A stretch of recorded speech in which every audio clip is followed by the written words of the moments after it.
Oke, halo semua, welcome to my YouTube channel. Kembali lagi, ini sesinya sharing after office hour.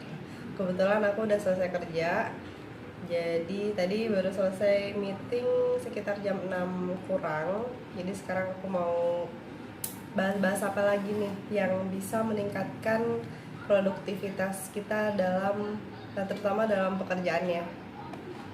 Oke, kali ini aku mau bahas tentang solusi untuk menghentikan kebiasaan menunda pekerjaan.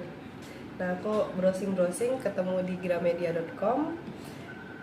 Nah, sekarang kita bahas dampaknya dulu nih, dampak dari kebiasaan menunda pekerjaan gitu ya. Nah, dampaknya sendiri itu apa sih? Yang pertama banget udah pasti meningkatkan stres. Pasti stres banget kalau misalnya sebenarnya kerjaannya itu udah lama dikasih, tapi gara-gara kita tunda-tunda pengerjaannya, jadinya deket sama hari H deadline, jadi stres banget harus buru-buru ngerjain, kan itu nggak nyaman banget. Terus yang kedua, membuat kesehatan fisik semakin memburuk. Ini udah jelas karena selain stres juga kita jadi kepikiran terus jadi harus kejar tayang ngerjainnya, terus ya udah pasti jadi berdampak ke kesehatan tubuh kita gitu ya. Terus nah, selain itu, kalau tadi dari segi kesehatan, dampaknya apa lagi nih? Nah, kita bisa melewatkan banyak peluang. Padahal harusnya kalau misalnya kita udah selesai ngerjain, kita kan bisa dapat peluang-peluang yang lain, peluang-peluang dan kesempatan yang lain, bisa ngerjain yang lainnya. Tapi gara-gara kita tunda-tunda, kerjaan kita nggak selesai-selesai, nah kita jadi kelewatan kan hal-hal baru yang seharusnya itu bisa menjadi peluang yang baru bagi kita gitu. Terus apa lagi nih? Nah, gara-gara kita tunda, jadinya targetnya jadi nggak tercapai.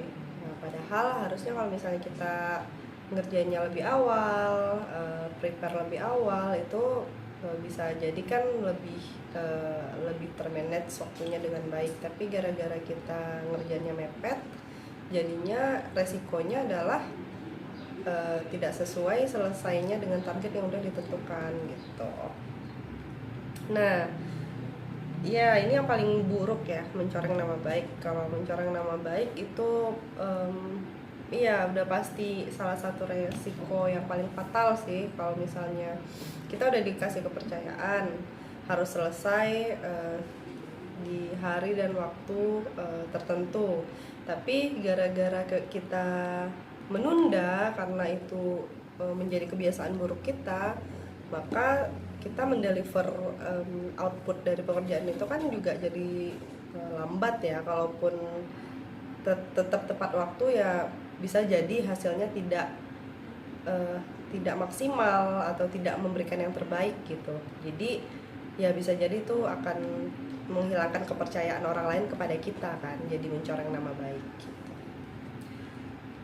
Nah, gimana nih daripada kita mendapatkan dampak yang seperti itu, lebih baik kan kita menghentikan kebiasaan buruknya dulu. Nah, ini buat menghentikan kebiasaan menunda pekerjaan itu apa aja sih? Oke, yang pertama apa? Oke, kita bikin pengingat. Buat catatan kecil sebagai media pengingat. Kalau ini ya penting banget sih, kita bebas sih mau nulisnya di HP atau di tempat-tempat yang udah pasti gampang kita lihat, dekat laptop, kita tempelin kertas kecil, atau di meja kerja, meja belajar gitu, supaya kita selalu ingat bahwa kita punya target itu gitu. Terus yang kedua, tekankan diri sendiri pada deadline. Nah, ini penting banget ya, apalagi kalau misalnya kita kerja tim, kita bareng-bareng tim, ataupun diri kita sendiri itu ya, kalau udah tahu punya deadline kapan, ya kita harus kalau aku bilangnya tempelin di jidat gitu. Jadi kayak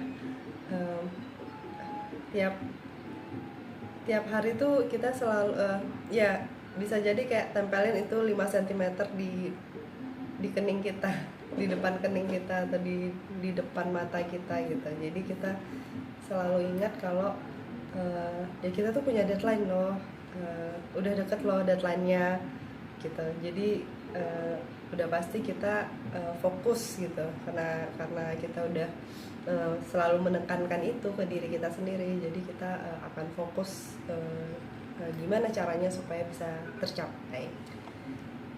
Oke, atur skala prioritas untuk pekerjaan ya.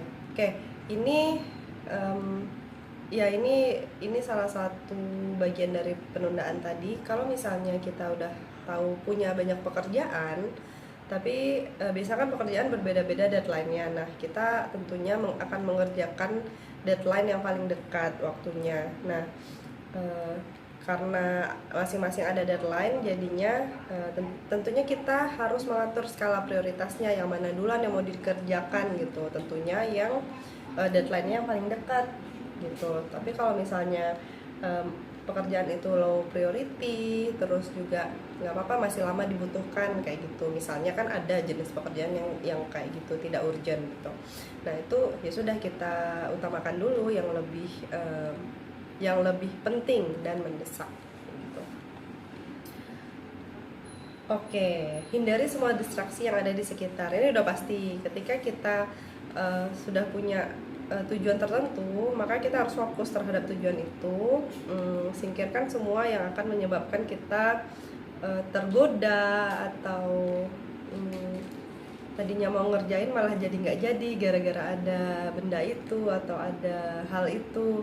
Jadi kita harus menyingkirkan, fokus, sehingga kita bisa mencapai target kita sesuai yang udah ditentukan gitu. Terus istirahat yang cukup, ini udah pasti. Kalau misalnya kita nggak nunda, artinya kita punya banyak waktu juga untuk setelah selesai kita jadi punya banyak waktu untuk istirahat, udah pasti. Nah, kalau misalnya kita punya target, kalau kita udah punya target tertentu, nah kita udah bisa ngeplot kapan kita mau istirahat, kapan kita mau ngerjain. Nah itu lebih baik ya daripada kita pakai sistem kebersemalam gitu. Karena kalau misalnya ini ya, dia bilang perlu kamu ketahui bahwa istirahat yang cukup mampu membuat pikiran menjadi lebih segar tanpa adanya beban gitu. Jadi ya istirahat ini membantu kita bekerjanya tuh lebih efektif sih daripada kita kerja yang terburu-buru gitu. Oke, jangan meremehkan pekerjaan. Wah ini udah pasti banget. Kadang-kadang kita alah gampang itu nanti selesai, masih lama. Bisa ucapan-ucapan yang seperti itu akan membuat kita mengunderestimate sebuah pekerjaan gitu ya. Padahal kalau kita kerjakan aja ya udah selesai kan. Apalagi kalau kerjaannya gampang. Kalau kerjaannya sulit ya mungkin kita masih ada butuh motivasi dulu buat ngerjain. Kalau aku biasa gitu, aduh sulit banget, ya udah aku butuh ngumpulin motivasi dulu, ngumpulin good mood dulu gitu kan. Tapi kalau misalnya udah tahu gampang ya udah kerjain aja, ngapain ditunda-tunda gitu. Karena kalau udah selesai dikerjain kan nanti malah waktu istirahat akan lebih banyak, bisa ngerjain yang lain gitu. Jadi hindari mengunderestimate atau meremehkan sebuah pekerjaan sekecil apapun. Nah terus udah pasti nih ya, kelola waktu dengan baik. Udah pasti masalah penundaan pasti relate banget sama masalah waktu ya. Tentunya kalau sudah ada pekerjaan-pekerjaan tertentu pasti membutuhkan waktu untuk mengerjakannya. Nah, waktu untuk mengerjakannya ini yang harus kita kelola dengan baik. Diatur waktunya, diatur prioritasnya, sehingga hasil pekerjaannya juga lebih baik gitu, nggak asal-asalan. Nah, ini membangun motivasi diri. Gimana sih membangun motivasi diri? Kalau yang saya terima ya, informasi yang saya terima, kalau motivasi itu ya kita tahu apa tujuan kita mengerjakan itu gitu. Kalau misalnya kita udah tahu tujuannya apa, ya tentunya kita jelas ya arahnya mau ngapain dan mau mencapai apa. Sehingga motivasi ini yang harus dibangun, karena motivasi ini pun berasalnya tuh dari dalam diri kita, malah bukan dari orang lain gitu. Mau orang lain ngomong apa, berapi-api seperti apa, kalau diri kita sendiri udah mental block, udah udah nggak ada motivasi, udah nggak mau ngerjain, udah nggak mau bangun gitu, ya susah kan. Ya harus tetap dari dalam diri kita sendiri, kita punya goal apa, ya itu memang harus digali ya dari dalam diri sendiri gitu. Oke, kemudian menghargai usaha diri sendiri ya, ini penting banget, karena kalau misalnya kita nggak bisa menghargai usaha diri kita sendiri, siapa dong yang mau menghargai orang lain? Masa ya mungkin orang lain menghargai, tapi kalau misalnya diri kita sendiri tidak menghargai usaha yang kita lakukan, ya mungkin itu akan merugikan diri kita juga ya. Kita udah capek-capek ngapain, terus kita juga nggak menghargai usaha diri kita sendiri gitu. Kalau di sini dia bilangnya jangan pernah lupa mengapresiasi dan menghargai usaha yang telah diri kita lakukan gitu, supaya kita tidak lagi memiliki kebiasaan menunda pekerjaan. Ketika berhasil melawan dan menyingkirkan sifat malas untuk mengerjakan tugas atau pekerjaan, maka berikan apresiasi untuk diri sendiri, misalnya nonton film, ada me time-nya, terus lihat sosial media dan sebagainya, atau ke salon mungkin. Macam-macam lah cara orang menikmati atau menghargai dirinya sendiri gitu. Jadi jangan lupa ketika kita udah bekerja keras ya, kita berikan hadiah-hadiah kecil buat diri kita. Itu juga salah satu bagian dari supaya kita punya motivasi juga ya gitu. Nah terus bersikap realistis. Bersikap realistis ini ya, ini salah satu cara untuk menghentikan kebiasaan menunda pekerjaan. Dalam menyelesaikan pekerjaan, tentu kita akan berharap bahwa semua yang telah diselesaikan bisa memberikan hasil terbaik. Namun, terlalu berharap ternyata seringkali membuat seseorang akan menunggu terlalu lama hingga semuanya sempurna untuk dilanjutkan. Apabila tidak sempurna, maka kamu bisa tetap berjuang dan juga mempersiapkan diri untuk menghadapi pekerjaan. Oleh sebab itu, bersikap realistis dapat membuat kamu menjadi lebih fokus dan lebih baik dibandingkan dengan yang sempurna. Hal ini bertujuan supaya kamu bisa menyelesaikan pekerjaan secara optimal. Jadi di sini mungkin dia yang dimaksudkan adalah ya tidak perlu sempurna, tapi ya kita berprogres gitu. Kerjakan dulu mana yang mana yang gampang dikerjakan duluan, yang sulit nanti kita cari tahu caranya seperti apa gitu. Jadi tentunya pekerjaan itu nggak akan langsung sempurna kan, tapi kita kerjakan dulu, nanti dibenerin, kerjakan lagi, dibenerin, kan prosesnya seperti itu. Yang penting kita sudah berproses, daripada kita tunda terus nanti gampang gitu, ternyata setelah dikerjain susah. Hal kayak gitu kan sering terjadi ya, dipikirnya gampang ternyata susah, belakangan malah susah ternyata. Jadi lebih baik kita mulai dan kita berproses dan ada kemajuannya, daripada nanti udah mepet waktu baru mulai dan ternyata ketemu kesulitan dan butuh waktu lagi gitu. Akhirnya kita jadi harus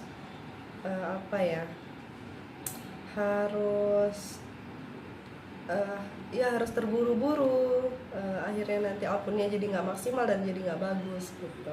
Jadi kita realistis aja, kalau ini ada kerjaan berarti ya kita coba cek dulu, dikerjain. Kemudian kalau misalnya ada kesulitan ya berarti kan butuh waktu ya. Kalau misalnya kita ini kayaknya di luar perkiraan nih selesainya gitu kan, di luar estimasi gitu.